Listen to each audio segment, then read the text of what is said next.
হরে কৃষ্ণ, রাধে রাধে। মৌমিতা পরিবারে তোমাদেরকে জানাই অনেক অনেক শুভেচ্ছা ও অভিনন্দন। আজকের আলোচ্য বিষয়টি হলো গণেশের বিবাহ। গণেশের বিবাহ। দেবতারা প্রত্যেকে খুব সুন্দর দেখতে, কিন্তু গণেশ হলেন গজানন। তার হাতির মতো মুখ, তাই কার্তিকের থেকে এই পুত্রের প্রতি মা বাবার স্নেহ একটু বেশি। গণেশও চেষ্টা করেন তার বাবা মাকে খুশি করতে। কার্তিকও মা বাবার সেবায় সত্যতই নিয়োজিত থাকে। দেবী হৈমবতী শঙ্করকে বললেন, ছেলেরা যুবক হয়ে উঠেছে, এখন তাদের বিয়ে দেওয়া উচিত। শিব বলেছেন, তুমি ঠিক বলেছ, দুই পুত্রই আমাদের কাছে সমান প্রিয়। তাহলে কার আগে বিয়ে দেব? কার্তিক গণেশের চেয়ে বড়, তাহলে কার্তিকের আগে বিয়ে দেওয়া উচিত। হরপার্বতী দুজনে মিলে একটা যুক্তি করলেন এবং সেই মতো তাদের দুই ছেলেকে ডেকে পাঠালেন। ছেলেরাও দুজনেই হাজির হলো তাদের সামনে এবং প্রণাম জানালেন। মহাদেব পুত্রদের বললেন, তোমরা দুজনেই আমার কাছে অনেক প্রিয়। আমরা ঠিক করেছি যে আগে এই পৃথিবীটা পরিক্রমা করবে, তার আগে বিয়ে দেওয়া হবে। পিতার কথা শুনে কার্তিক অনেক আনন্দিত হলেন। কার্তিকের ময়ূর বাহন আছে, তিনি চড়ে বসলেন ময়ূরের পিঠের ওপর। খুব দ্রুত উড়ে চলে এলো ময়ূর। কার্তিকের মনে বিশ্বাস ছিল যে তিনি এই পরীক্ষায় জয়ী হবেন। গণেশ এই পরীক্ষায় হতে পারবেন না, কারণ তার বাহন ইঁদুর গণেশের ভার বহন করতে পারবে না। তাহলে গণেশকে বয়ে নিয়ে যাবে কিভাবে? আর যদি নিয়েও যায়, তা আর কতটুকু নিয়ে যাবে? গণেশ তখন চিন্তিত হয়ে পড়লেন। ভাবলেন, মাতা পিতার এই নিয়মে দাদাই জয়ী হবে। আমার দ্বারা এই কাজ সম্ভব নয়।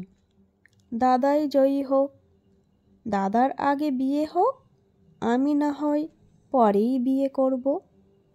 আমার বাহন ইঁদুর আমাকে নিয়ে তো চলতেই পারবে না, আর যদি হেঁটে যেতে হয় অনেক দেরি হয়ে যাবে।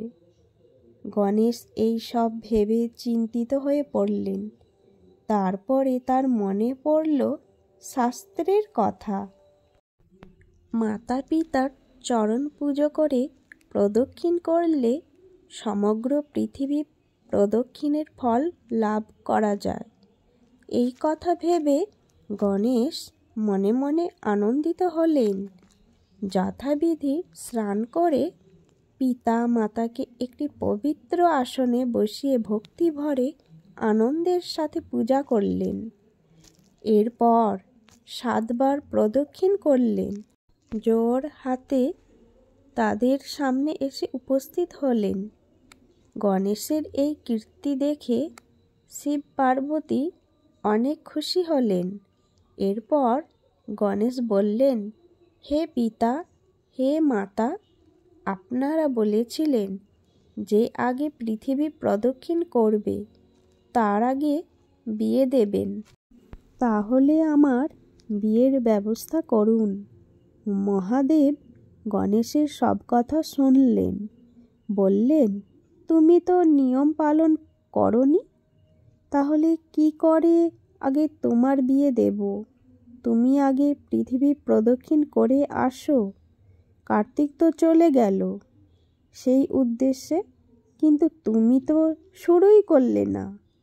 পিতার কথা শুনে গণেশ বললেন, আমি তো 7 বার পৃথিবী প্রদক্ষিণ করলাম। এই যে আমি তোমাদের চরণ পূজা করে 7 বার প্রদক্ষিণ করলাম, এতে কি আমার পৃথিবী প্রদক্ষিণ হলো না? আর যে পিতা মাতার পুজো না করে পুণ্যর আশায় তীর্থে তীর্থে ভ্রমণ করেন, তার কি পৃথিবীর প্রদক্ষিণ হয়? পুত্রের প্রধান তীর্থ পিতা মাতার পাদপদ্ম, তেমনি স্বামী স্ত্রীর পরম তীর্থক্ষেত্র। এখন আমি আপনাদের প্রদক্ষিণ করলাম, এটাই তো পৃথিবী পরিক্রমা। আর যদি এটা না হয়ে থাকে, তাহলে বেদবাক্যকে মিথ্যা বলতে হয়। শিব, দুর্গা, গণেশের এই কথা শুনে অনেক চিন্তিত হলেন। তারা বললেন, গণেশ, তুমি ঠিক বলেছ, বেদবাক্য কখনো মিথ্যা হয় না। শিব বিশ্বরূপের দুই কন্যা সিদ্ধি আর বুদ্ধির সাথে গণেশের বিবাহ দিলেন। তারা দুজনেই ছিলেন সর্বসুলক্ষণা, মনোরমা, সুবদনী। শিব বিশ্বকর্মাকে ডেকে পাঠালেন। বিশ্বকর্মা এলেন এবং শিবের ইচ্ছায় নানা রকমের ফুল, লতা, পাতা আর অলংকার দিয়ে একটি সুন্দর সভাগৃহ সাজানো হলো। সেই বিয়েতে এলেন সব দেবতারা, ঋষিগণ, গন্ধর্ব, যক্ষ।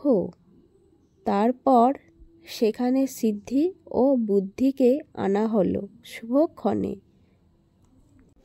সকল অতিথিরা আনন্দিত হলেন। গণেশ খুব খুশি হলেন। কিছুদিন পরে সিদ্ধির গর্ভে জন্ম নিল লক্ষ্য এবং বুদ্ধির গর্ভে জন্ম নিল লাভ নামে পুত্র। গণেশের দুই পুত্রের জন্ম হলো। এইভাবে গণেশের সংসার জীবন আনন্দে কাটতে লাগলো। এদিকে সারা বিশ্ব ঘুরে কার্তিক এলেন কৈলাসে। কার্তিককে ডেকে নারদ জানালেন যে গণেশের বিয়ে হয়ে গেছে। তোমাকে পৃথিবী প্রদক্ষিণের ছলে পাঠিয়ে দিয়ে গণেশের বিয়ে দিয়েছেন তোমার মা বাবা। বিশ্বরূপের দুই কন্যাকে বিয়ে করে গণেশ খুব সুখেই আছে। বর্তমানে তার দুটি সন্তানও হয়েছে। আর তুমি এত কষ্ট করে পৃথিবী ঘুরে এলে। মা বাবা অন্যায় করলে কি করবে নিজের? অন্যর কথা আর কি বলবো? মা যদি ছেলের মুখে বিষ তুলে দেয়, বাবা যদি ছেলেকে বিক্রি করে দেয়, আর রাজা যদি সব চুরি করে নেয়, তাহলে কার কাছে গিয়েই আর প্রতিবাদ করবে? দেখো কার্তিক, যারা তোমার সঙ্গে এরকম ব্যবহার করেছে তাদের মুখ দেখা উচিত নয়। আমি তোমাকে সব বললাম, এবার তোমার যা ইচ্ছা তাই করো। নারদের কথা শুনে কার্তিক খুব দুঃখ পেলেন। তারপরে রেগে গিয়ে মাতা পিতাকে প্রণাম করলেন এবং চলে গেলেন ক্রৌঞ্চ পর্বতের কাছে। শিব পার্বতী ছেলেকে চলে যেতে দেখে তারা ডাকতে লাগলেন, তুমি এইমাত্র পৃথিবী প্রদক্ষিণ করে এসেছ, এখন তোমার বিবাহ দেব, কিন্তু তুমি আমাদের কিছু না বলে চলে যাচ্ছ কেন? তখন কার্তিক রেগে গিয়ে বললেন, আমাকে তোমরা ছল করে পৃথিবী পরিক্রমা পাঠিয়ে দিয়ে গণেশের বিবাহ দিয়ে দিলেন। এই কথা বলে কার্তিক চলে গেলেন পর্বতের দিকে। সেইখানেই রয়ে গেলেন পিতা মাতার উপর রাগ করে। কার্তিক আর বিয়েই করলেন না। সেই জন্যই তার আর এক নাম হলো কুমার।